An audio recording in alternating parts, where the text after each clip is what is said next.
उत्तर प्रदेश की ओमेक सोसाइटी नोएडा का एक वीडियो वायरल हुआ जिसमें श्रीकांत त्यागी नामी शख्स का एक खातून के साथ बदसलूकी का वीडियो वायरल हुआ था। मीडिया ट्रायल हुआ और फिर उसे गिरफ्तार कर लिया गया, जिसके बाद त्यागी समाज ने महापंचायत बुलाकर एकजुहती का मुजाहरा किया और मीडिया और इंतजामिया को खबरदार भी किया। उन्होंने कहा कि पूरे मुआशरे को बदनाम न किया जाए और जितना भी उसने गलत किया है उसे उतनी ही सजा मिलनी चाहिए। इसके मुकाबले में मुसलमान कौम की बात करें तो हमारे हजारों बेगुनाह मुसलमान जेलों में कैद हैं।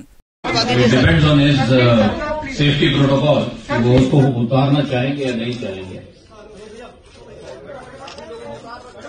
सभी ने उतार रखा सब, एक बार उतरवा दीजिए यार, आगे से